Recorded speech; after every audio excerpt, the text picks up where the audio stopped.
अब नया टॉपिक है फ्लक्स। एक्चुअली हमें बात करनी है इलेक्ट्रिक फ्लक्स की। इलेक्ट्रिक फ्लक्स की हमें बात करनी है, लेकिन जनरल में आप फ्लक्स समझ लो, क्योंकि ये कई बार आने वाला है आपके लिए। फ्लक्स क्या होता है? फिजिक्स में अगर कभी आपसे पूछा जाए फ्लक्स, वैसे तो 12th क्लास में आपसे पूछा जाएगा इलेक्ट्रिक फ्लक्स क्या होता है और फिर मैग्नेटिक फ्लक्स क्या होता है, लेकिन जनरल वे में फ्लक्स क्या होता है। तो कोई भी क्वांटिटी जो भी आपके पास हो, कोई भी क्वांटिटी किसी एरिया के साथ 90 डिग्री का एंगल बनाते हुए जब आती है और जाती है, तो उसी को फ्लक्स कहते हैं। क्वांटिटी कोई भी हो सकती है, जैसे पानी का जो ये नल है, जो ये वाटर टैप है, इसको आपने खोल दिया। जैसे ही तुमने पानी का ये टैप खोला तो यहां से वाटर क्वांटिटी निकलने लगी, वाटर क्वांटिटी निकल रही है। तो जिस जगह से ये निकल रही है वो एक एरिया है, इसको जरा देखो, ये एरिया है, ये हो गया एरिया। इस एरिया से 90 डिग्री का एंगल बनाते हुए ये जो पानी की क्वांटिटी आ रही है, इसका नाम है फ्लक्स। सपोर्टिंग टाइम 1 सेकंड का होता है यूनिट टाइम में। तो किसी भी एरिया से 90 डिग्री का एंगल बनाते हुए जो क्वांटिटी आती है या फिर जाती है, कभी कभी दोनों काम होते हैं। जैसे सपोज कर लो कि आपने अपने घर की विंडो ओपन कर दी। ये आपके घर की विंडो थी, इसको आपने ओपन किया, ये विंडो आपने ओपन कर दी। तो ये बात पक्की है, कंफर्म है कि बहुत सारे डस्ट पार्टिकल अंदर से, गैस के पार्टिकल, डस्ट के पार्टिकल, तो आपके रूम से बाहर की तरफ जा रहे हैं। 90 डिग्री की ये बाउंडेशन है भाई।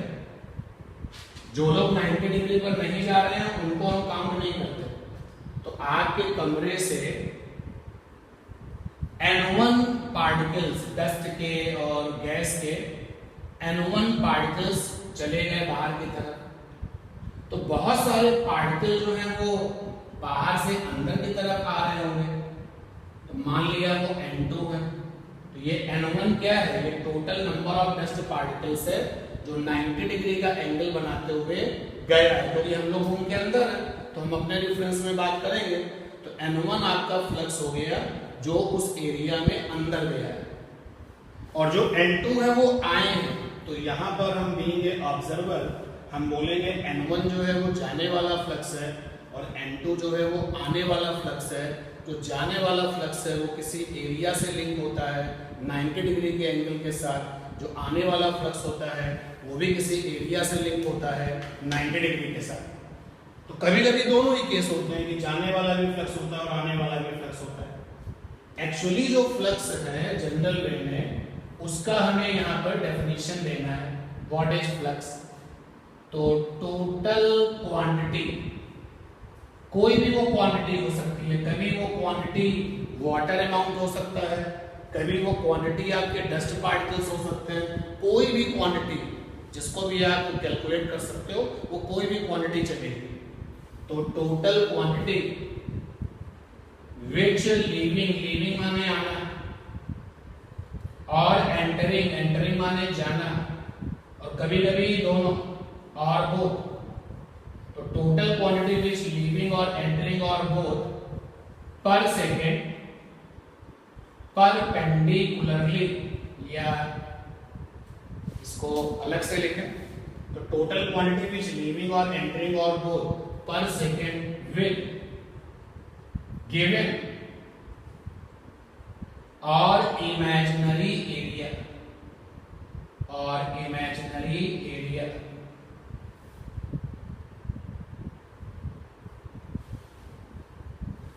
तो टोटल क्वांटिटी विच लीविंग और एंटरिंग, डेफिनेशन थोड़ी बड़ी बन रही है।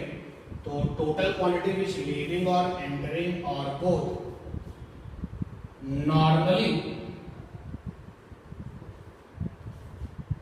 normally to given or imaginary area per second is called flux. तो जो क्वांटिटी किसी भी एरिया के साथ नॉर्मली आती है या फिर जाती है या फिर दोनों काम करती है पर सेकंड में, उसको कहते हैं हम लोग फ्लक्स। मैंने यहाँ पर गिवन भी लिखा है और इमेजिनरी भी लिखा है।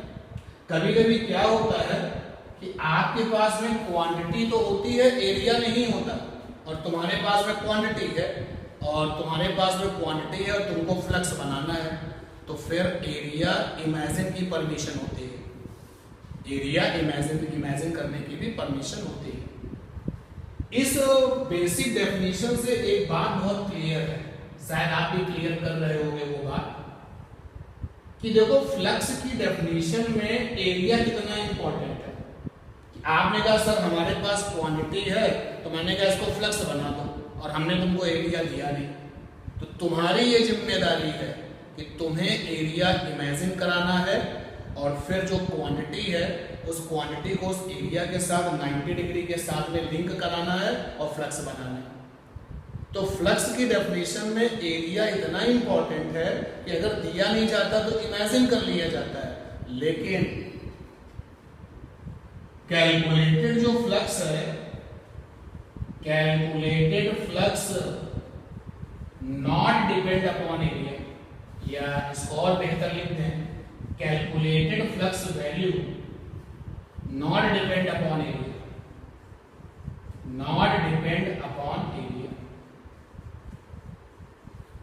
It depend upon quantity. इसको लेकर के बड़ा लोग कंफ्यूज रहते हैं, क्लियर कर लो ये। सपोज कर लो कि मैंने वाटर टैप ओपन किया और वाटर टैप ओपन करने पर 1 सेकंड में 10 लीटर पानी आ गया, और 10 लीटर ही था, 10 लीटर था और 1 सेकंड में बाहर आ गया। उसके बाद पानी जो है वहां पर 4 लीटर था, टैप वही है, एरिया वही है, एरिया वही है, तो कितना निकल के बाहर आएगा 4 लीटर।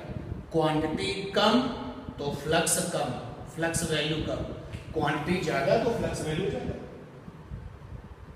आप किसी भी एरिया को बड़ा करके या छोटा करके फ्लक्स पर फर्क नहीं डाल सकते, क्योंकि फ्लक्स तो क्वांटिटी बेस्ड है। आप देखो डेफिनेशन में बहुत साफ लिखा हुआ है, टोटल क्वांटिटी जो अंदर जाएगी और जो बाहर आएगी। अब मेरे पास में क्वांटिटी अगर 100 वैल्यू की है, तो हम एरिया को छोटा कर लें या बड़ा कर लें, 100 क्वांटिटी रहेगी वो, ना तो वो कम हो पाएगी ना ज्यादा हो पाएगी। अगर पानी की टंकी में टोटल जो है 20 लीटर पानी आता है, तो आप केवल क्वांटिटी कितनी रख रहे हैं 20 लीटर, तो जो एरिया जितने भी टैप आपने ओपन कर दिए सभी से कुल कितना निकल के बाहर आएगा, 20 लीटर ही बाहर आएगा। और अगर वो जो है आप एरिया बड़ा कर देते हैं तब भी 20 लीटर बाहर आएगा, अगर एरिया छोटा कर देते हैं तब भी 20 लीटर बाहर आएगा। तो जो क्वांटिटी है उस पर फ्लक्स डिपेंड करता है, एरिया पे डिपेंड नहीं करता, जबकि फ्लक्स की डेफिनेशन में एरिया के बिना काम नहीं चलता। और जो तीसरी बात है, जो तुमने फ्लक्स निकाला, कैलकुलेटेड फ्लक्स, जो तुमने फ्लक्स निकाला उसमें आप डिवाइड कर दो एरिया से,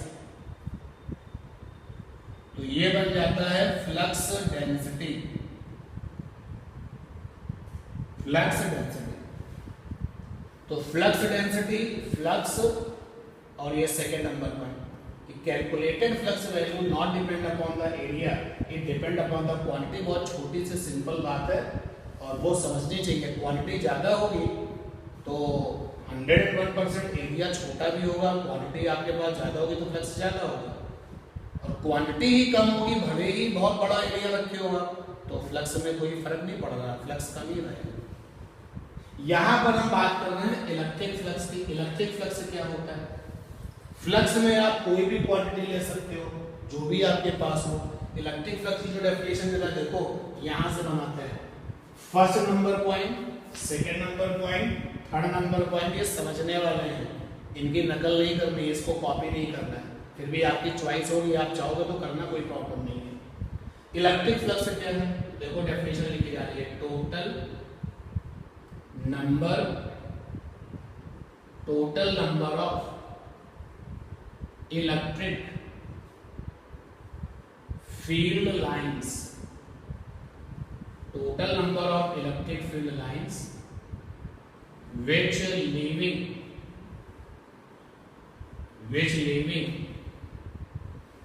or entering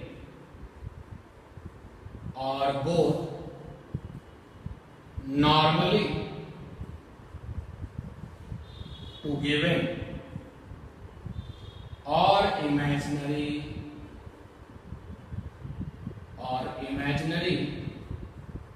area is called electric flux. और इलेक्ट्रिक फ्लक्स को हम लोग फाई से लिखेंगे, साथ में ई लगा देंगे क्योंकि आगे जाके फ्लक्स मैग्नेटिक भी आएगा। तो इलेक्ट्रिक फ्लक्स में जो क्वांटिटी है वो केवल और केवल लाइंस होती है। देखो एक एप्लीकेशन आपके लिए, ये मेरे पास में पॉइंट चार्ज है जो कि अलग-अलग लाइनों से भरा हुआ है। ये प्लस वाला पॉइंट चार्ज है, Q वैल्यू का है। मुझे पता है इसके पास कितनी लाइनें हैं, इसके चारों तरफ लाइनें ही लाइनें हैं। इलेक्ट्रिक फ्लक्स जो है इलेक्ट्रिक फील्ड लाइंस की बात करता है। तो लाइंस तो हमारे पास है, लेकिन एक समस्या ये है कि एरिया हमारे पास नहीं है और हमें इन सारी लाइनों को फ्लक्स में बदलना है। जब तक ये सारी की सारी लाइनें एरिया के साथ में नॉर्मली नहीं होंगी, 90 डिग्री नहीं होगी, तब तक तो फ्लक्स बन ही नहीं पाएगा। तो लीजिए बहुत जल्दी वो सिचुएशन आ गई कि मेरे पास क्वांटिटी तो है लेकिन मेरे पास में एरिया नहीं है। तो अब एरिया इमेजिन कर लिया जाए। अच्छा एक चीज और सुनो कि जब तुमको ये मौका मिलता है कि एरिया इमेजिन करना है तो फिर इमेजिनेशन ऐसा होना चाहिए कि एक भी बूंद क्वांटिटी की बर्बाद ना हो। इन जितनी भी क्वांटिटी है वो पूरी पूरी फ्लक्स में बदल जाए जब एरिया तुमको इमेजिन करना पड़े। तो अब मुझे यहाँ पर एक ऐसी सोच डेवलप करनी है, एक ऐसा एरिया इमेजिन करना है जो कि हर एक लाइन को 90 डिग्री के साथ में इंगेज कर ले। जब आप दिमाग के घोड़े दौड़ाओगे तो लास्ट में इसी नतीजे पर पहुंचोगे कि यहाँ का जो इमेजिनरी एरिया है वो कैसा हो सकता है, स्फीयर के अलावा कोई दूसरी चॉइस नहीं है। क्योंकि जैसे तुमने स्फीयर इमेजिन किया, ये लाइन सरफेस से 90, ये लाइन सरफेस से 90, now the every line engage with 90 degree angle.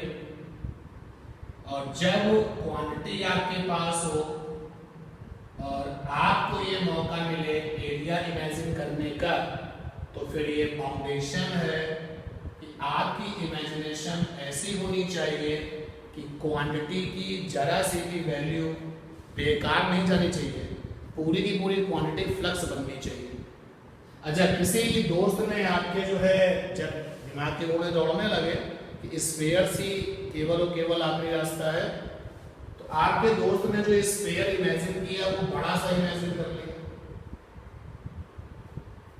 अरे तो क्या हुआ, एरिया उसका बड़ा है लेकिन फ्लक्स थोड़ी ना बदलेगा। क्योंकि आपको ये याद होगा, कुछ पुरानी बातें याद रखो। कौन सी पुरानी बातें? कि 1 कूलम चार्ज बराबर होता है 1.13 into 10 की पावर 11 लाइन्स। तो Q कूलम चार्ज बराबर हो जाएगा Q इंटू 1.13 into 10 की पावर 11 लाइन्स। देखो ये लाइन्स आपकी फिक्स है। जिसने बड़ा वाला स्फीयर इमेजिन किया है लाइनें तो वही रहनी है ना, जिसने छोटा वाला स्फीयर इमेजिन किया है लाइन्स वही रहेगी, तो फ्लक्स तो वही रहेगा। एंड देखो एक बार फिर से इस सेकेंड नंबर पॉइंट को हम लोगों ने प्रूव किया इस डिस्कशन से। तो जैसे ही आपने कहा कि भाई इमेजिन हो गया, तो अब फ्लक्स क्या होगा? तो फ्लक्स हो जाएगा 1.13 into 10 की पावर 11 और साथ में Q in coulomb, capital C माने कूलम। फिर संबंध शेष की ये जो फ्लक्स निकाले वो किस एरिया से लिंक है? तो हम बता देंगे कि हमारे इमेजिनरी वाले एरिया से लिंक है और उस इमेजिनरी एरिया का जो लुक है दैट इज स्फेरिकल। तो कभी कभी ऐसे सिचुएशंस हमको मिलेंगी कि जब मेरे पास में क्वांटिटी अवेलेबल होगी, इलेक्ट्रिक फ्लक्स के केस में आपके पास लाइंस अवेलेबल होंगी और आपके पास में एरिया नहीं होगा, तो आप इस तरीके की सोच बनाओगे कि एक एक लाइन फ्लक्स बन जाए। कॉपी दिस, नोट कर लो भाई। ये जो 1 2 3 बेसिक्स हैं, हर जगह फिट बैठने वाले रिजल्ट्स हैं। फ्लक्स कई, फिजिक्स में फ्लक्स कई तरीके का होता है, इलेक्ट्रिक फ्लक्स, मैग्नेटिक फ्लक्स, मास का फ्लक्स, वेलोसिटी का फ्लक्स, तो कई सारे फ्लक्स हैं। इलेक्ट्रिक करंट भी बेटा एक फ्लक्स है। जब हम लोग इलेक्ट्रिक करंट में देख जाएंगे ना, इलेक्ट्रिक करंट का जो ओरिजिनल नाम है वो चार्ज फ्लक्स है। तो कई प्रकार के फ्लक्स हैं और वो जो डेफिनेशन ये वाली है नंबर 1 वो जनरल है, हर जगह फिट हो जाती है।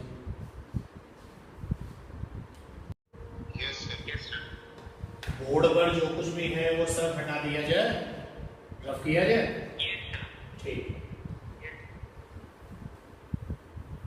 अब इलेक्ट्रिक फ्लक्स में तुम्हें अगर और आगे बढ़ना है तो कुछ बेसिक्स हैं।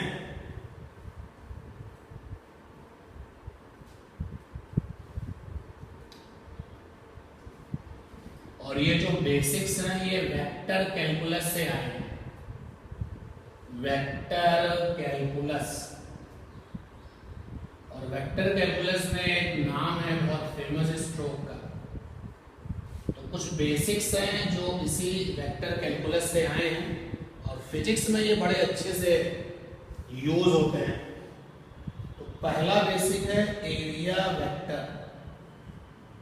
एरिया वेक्टर, इसको सरफेस वेक्टर कहते हैं, सरफेस वेक्टर। तो ये होता क्या है? पहली बात, ये कंसीडर्ड वेक्टर है, इट इज कंसीडर्ड वेक्टर। इसका मतलब ये नहीं है कि आप जो है कभी इस क्वेश्चन का आंसर दें तो बोले कि एरिया तो वेक्टर क्वांटिटी है। ये वेक्टर कंसीडर किया गया है। देखने में ये आया कि जब हम एरिया वेक्टर वाला कॉन्सेप्ट वेक्टर कैलकुलस में स्ट्रोक ने बताया कि आप एक एरिया वेक्टर को अगर कंसीडर कर लो तो कैलकुलेशन बहुत आसान हो जाएंगे। अभी 12th की फिजिक्स में जब आप आगे बढ़ोगे तो लंबाई भी एक वेक्टर बनेगी, लेंथ वेक्टर बनेगी। तो ये याद रखना, ये कंसीडर्ड वेक्टर्स हैं। सिचुएशन कुछ ऐसी थी, चीज़ों को आसान बनाना था, सिंप्लीफाई करना था। तो ये पता चला, कैलकुलेशन करने वालों को ये पता चला कि अगर वो एक वेक्टर बना ले जिसका नाम है एरिया वेक्टर तो चीज़ें बहुत आसान हो जाएंगी। लेकिन चैलेंज था कि ये जो एरिया वेक्टर है वो कंसीडर्ड वेक्टर है, तो इट इज कंसीडर्ड वेक्टर। तो कोई बात नहीं, अगर कोई वेक्टर आपने कंसीडर किया है तो वेक्टर में दो चीजें होती हैं, पहली होती है डायरेक्शन और दूसरी होती है वैल्यू। तो अगर ये दो चीजें तुम बता दो तो तुम्हारा कंसीडर्ड वेक्टर फिजिक्स में एक्सेप्ट कर लिया जाएगा। तो इन एरिया वेक्टर, एरिया वेक्टर में भी दो चीजें होती होंगी, क्योंकि दुनिया का कोई भी वेक्टर हो उसके बाद दो चीजें जरूर मिलेंगी, एक तो वैल्यू, दूसरा डायरेक्शन। तो इन area vector value is equal to question mark. जो एरिया वेक्टर है इसकी वैल्यू क्या होती है? ये कंसीडर किया गया, ये बनाया गया है, ये डेवलप किया गया है, फॉर्म किया गया है। और दूसरा, इसकी डायरेक्शन क्या होती है भाई? तो जिन लोगों ने, उसके स्ट्रोक का नाम है वहां पर, फेमस नाम। तो वेक्टर कैलकुलस में इस वेक्टर को फर्स्ट टाइम लेकर के ये आए थे और इन्होंने कहा कि हम एक वेक्टर बनाने वाले हैं जिसका नाम होगा एरिया वेक्टर। ये कंसीडर्ड है और अगर ये कंसीडर्ड है तो इनको दो क्वेश्चंस के आंसर देने थे कि इनके एरिया वेक्टर का वैल्यू क्या है, डायरेक्शन क्या है। डायरेक्शन क्या है भाई? Direction, what is the direction of area vector, या अलग से लिखता है। तो इन्होंने कहा जो डायरेक्शन है एरिया वेक्टर की, direction of area vector is normal to given area, normal to given area. जैसे मान लो कोई एरिया ये दिया गया है, तो एरिया वेक्टर की डायरेक्शन क्या है? आंसर है एरिया वेक्टर की डायरेक्शन वही होती है जो किसी एरिया पर नॉर्मल की होती है। नॉर्मल हिंदी में अभिलंब, और नॉर्मल का मीनिंग होता है एक ऐसी लाइन जो एरिया से 90 बनाएगी। ये देखिए मैंने एक लाइन बनाई एरिया से 90 डिग्री पर, और ये जो लाइन है इसका नाम नॉर्मल है। तो एरिया वेक्टर की डायरेक्शन यही होती है, बस तीर लगा दीजिए। और एरिया वेक्टर की जो डायरेक्शन है वो हमेशा आपकी ओर होगी। अगर आप ऑब्जर्वर हैं, आप इस तरफ खड़े हैं तो एरो इधर लगेगा, नीचे खड़े हैं तो एरो इधर लगेगा। और एक ऑब्जर्वर एक साथ दो अलग अलग जगहों पे कभी हो ही नहीं सकता, या तो एरो इधर लगेगा या उधर लगेगा। Direction of area vector is normal to given area. Area vector की वैल्यू क्या होगी? तो value of area vector is equal to value of area. जैसे इस एरिया पर एरिया वेक्टर बनाया गया, ये एरिया वेक्टर है। एरिया वेक्टर को चलो हमने ए से लिख दिया, ऊपर वेक्टर लगा दिया। अब बारी है कि एरिया वेक्टर की वैल्यू कितनी है, मॉड ऑफ एरिया वेक्टर। इस एरिया की जो वैल्यू है, सपोज कर लेते हैं इस एरिया की वैल्यू 20 मीटर स्क्वायर है। एरिया वेक्टर की जो वैल्यू है वो उस एरिया वैल्यू के बराबर होती है जिस पर उसको बनाया गया। एक तो एरिया वेक्टर आ गया। इसके बाद में फिर बेसिक पॉइंट में सॉलिड एंगल है भाई, जरा उसको भी देखें। पहले इसको नोट कर लें आप।